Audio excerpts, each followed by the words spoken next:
There's an Italian expression, poco ma buono, small but good. To me, it really sums up the Italian experience. You know, it's not about finding the biggest or the strongest or the most elaborate or expensive, just the best. Take espresso. Many would argue that it is the ultimate expression of coffee and is meant to be savored, but not overdone. While in Italy, it does serve as the foundation for other beverages, these beverages are still about the espresso.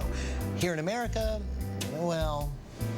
Can I have an iced white chocolate, double decaf mocha grande with macchiato, frappe, with soy foam, cinnamon syrup, 24-ounce Big Buzz, and a twist? with sprinkles?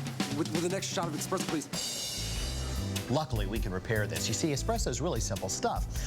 All you need to produce a perfect 30 milliliter shot is to use 9 bars of pressure to push 200-degree Fahrenheit water through a 7 to 9 gram puck of perfectly ground coffee that's been compressed with approximately 40 pounds of force, all within 25 seconds of brew time. Sound complicated? Well, that's why for most of its existence, espresso has been prepared expressly in cafes like this by professional baristas. Now, luckily, the Italians have laid it out for us with the 4 M's: la miscela, la macinazione, la macchina, and la mano. Roughly, very roughly translated with my Italian, it's the beans, the grind, the machine, and the hands. So it seems that if we're willing to absorb a few facts, polish a little technique, pursue a little hardware, and obtain a few fine beans, espresso, homemade espresso, is well within our reach. Worth the effort? Depends on whether or not you consider your coffee to be.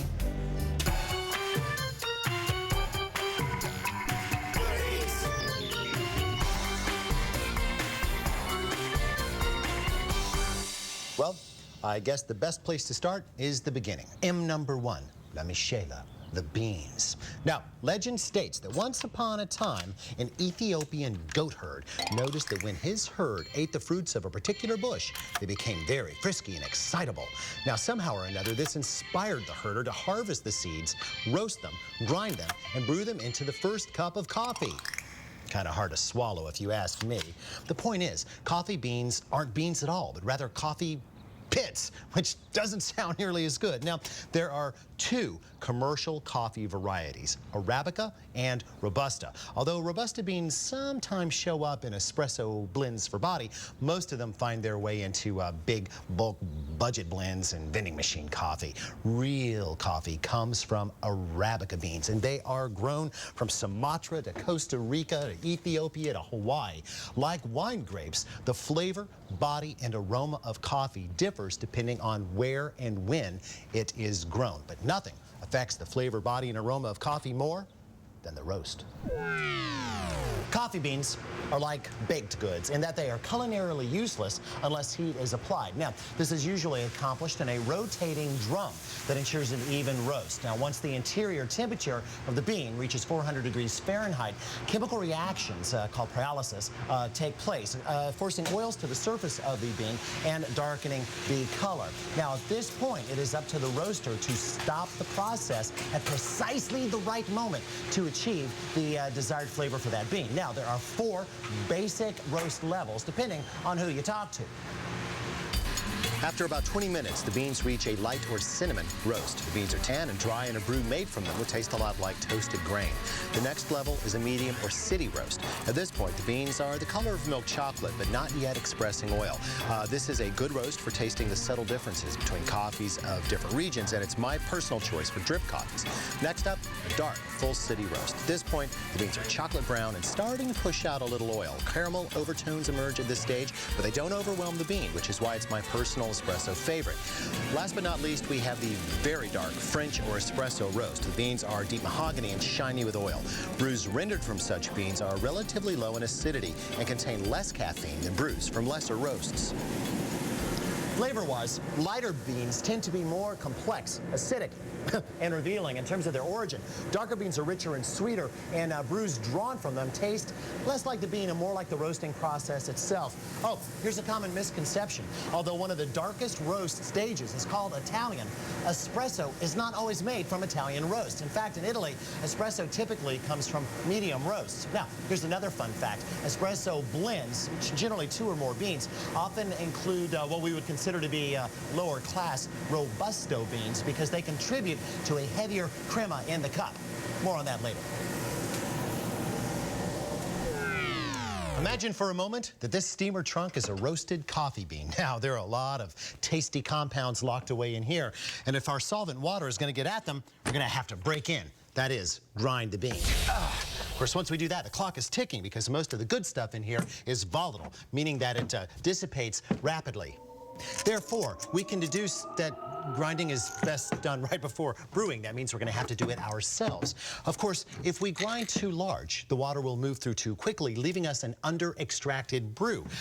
Too fine a grind, and, well, we'll probably plug up the water flow entirely, which will make a big mess. Nope, we need a Goldilocks machine that can deliver a grind that's just right. Although there are dozens of coffee milling devices in the marketplace, there are really only two styles. The first is the very popular blade style, kind of uses a little propeller here to just pulverize whatever is put into it. If you're a fan of this show, you have certainly seen us take many a spice to task in these.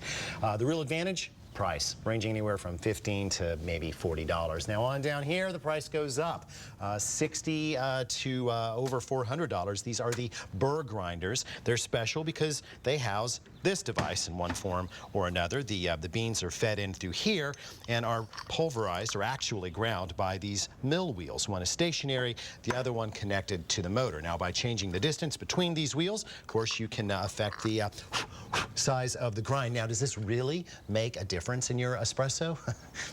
Come here.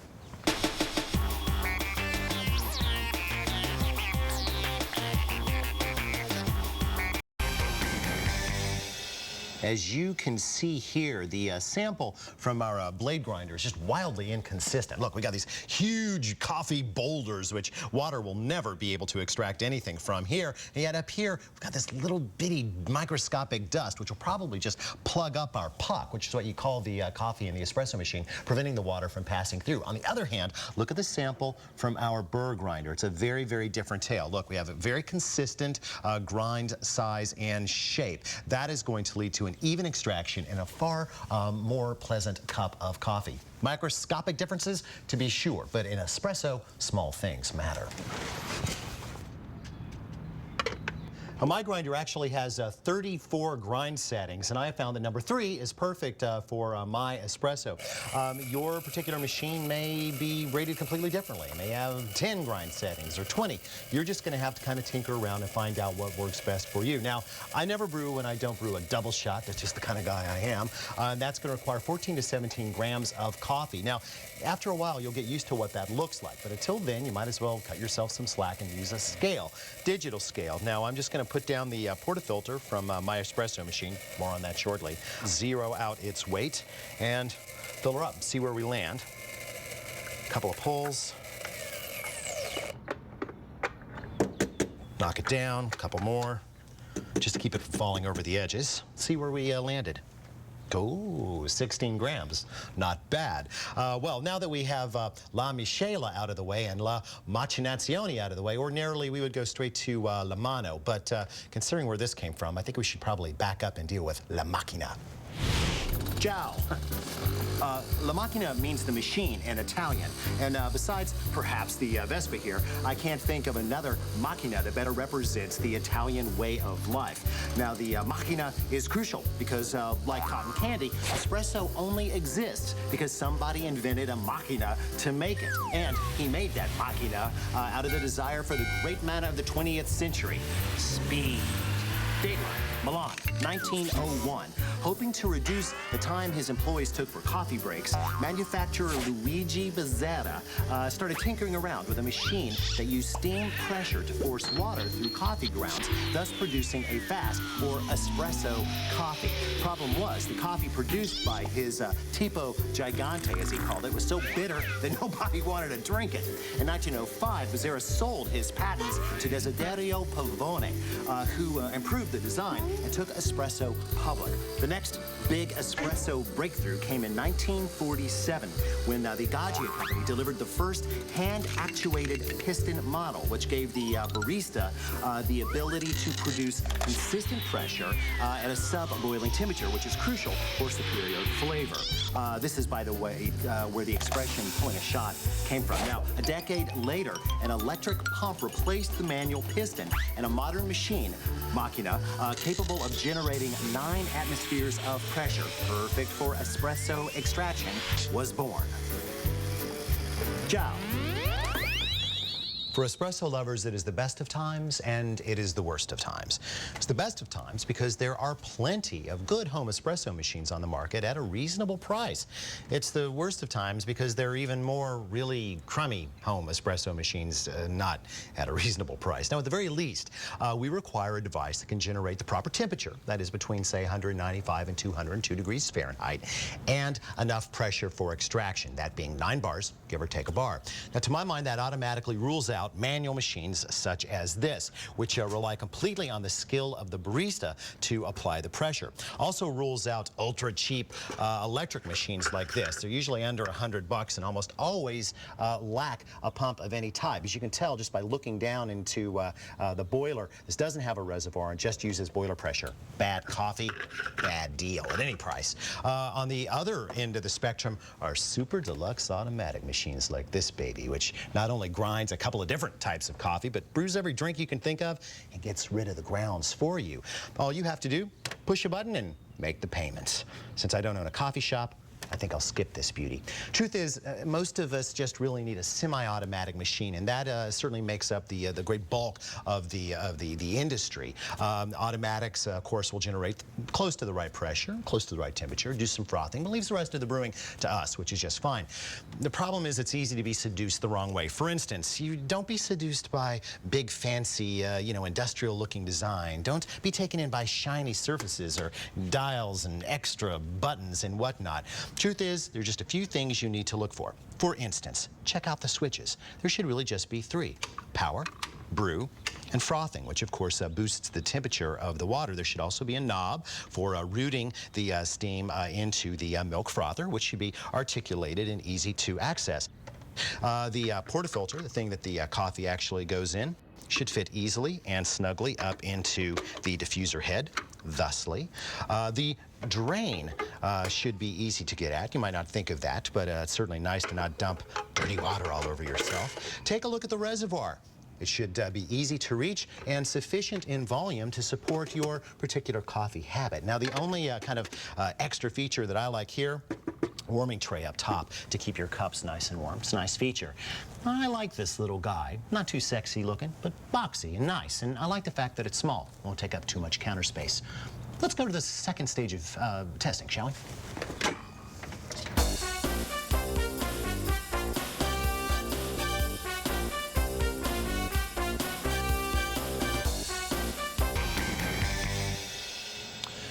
We've allowed our machine to heat up for about 10 minutes. It's good to go. I've added a couple of shot glasses to the equation. These are 1-ounce shot glasses, and I like brewing directly into them instead of a cup, mug, or demitasse. Helps to keep me honest. Now, we have reached the kind of most mysterious part of the process. Tamping. That is the process by which we convert this 16 grams of coffee into a tight little puck, which is necessary for the brewing procedure.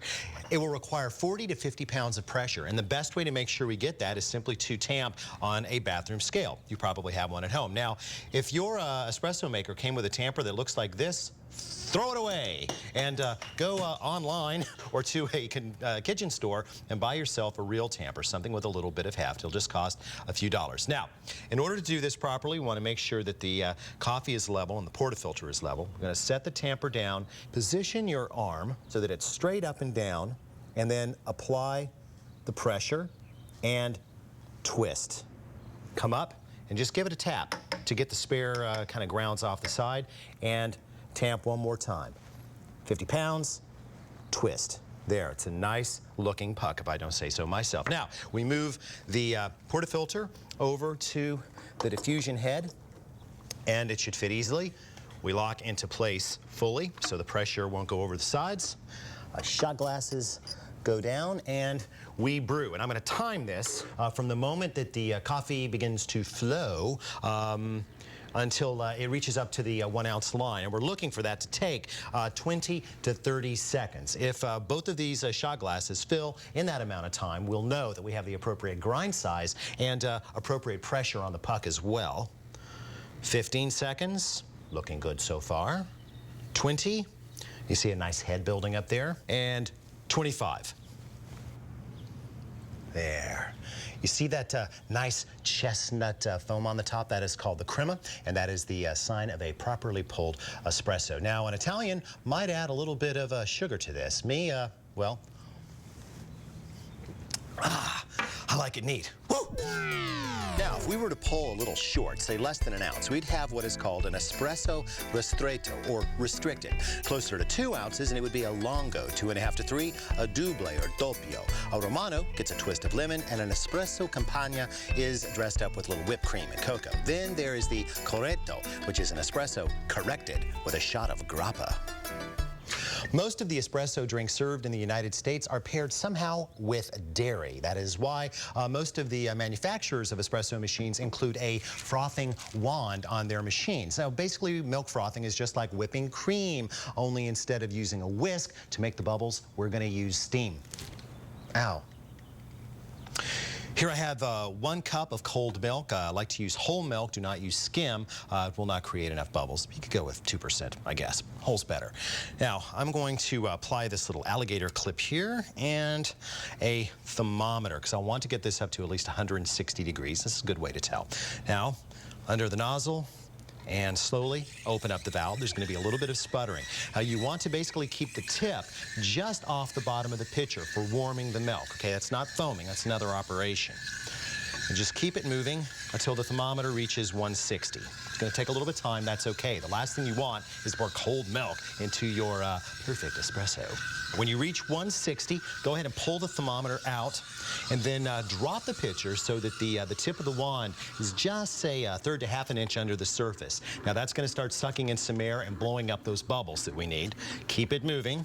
There, when it comes right up to the top, slowly shut off the valve and make sure the tip is underneath the milk when you do that. And I like to just take a towel, kind of hold onto that, open it up, clean out that nozzle, and you're good to go.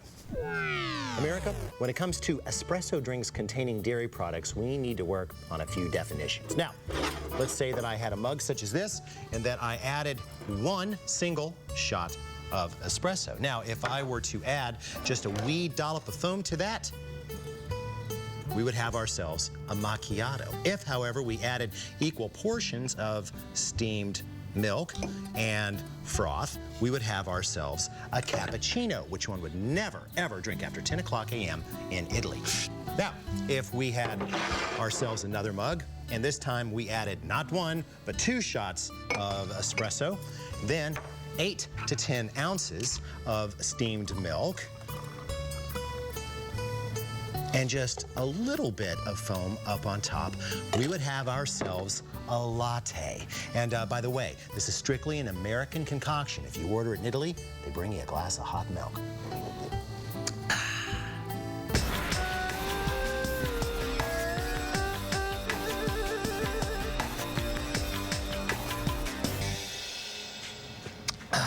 Now, I realize that there are probably some folks out there who would like to enjoy the latte experience without, experiencing the whole espresso machine cash outlay thing. And, well, for those of you, there's maybe a little shortcut. It's not espresso, okay, but that'll get you there partway at least. It requires a secret piece of technology, which I keep hidden up here. There it is. Oh, I'm sorry. There it is. It is called a French press or press pot. Here's what you do with it. Okay, we begin with the coffee. I have 16 grams, that's 1/2 ounce by weight, 7/24 of a cup by volume. We'll just call it a big fat 1/4 cup, shall we? Now you'll notice that this is coarsely ground coffee. Why? Well, because fine ground coffee, like our espresso grind, would slip through the screen, creating a nasty sludge. We'll just make up for it with a little extra brew time. Now 10 ounces of water just off the boil. Remember, 195 to 200 is our target. Plunger goes on. And we set our trusty timer for between 2 and 4 minutes. We'll say 3.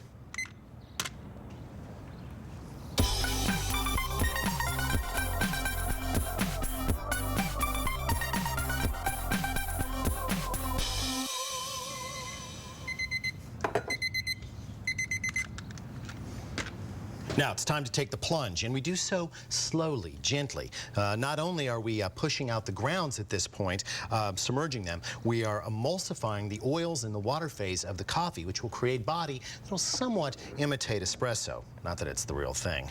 There. Now we pour a little bit of steamed milk, a little froth,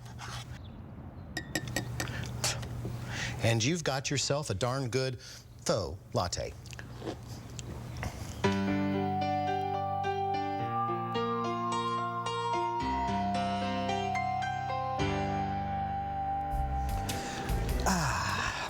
Whether you decide to brew your own or simply find a barista who can do more than push a button, the search for great espresso is a journey well worth taking. This delicious elixir is a combination of art and science, man and machine, pressure.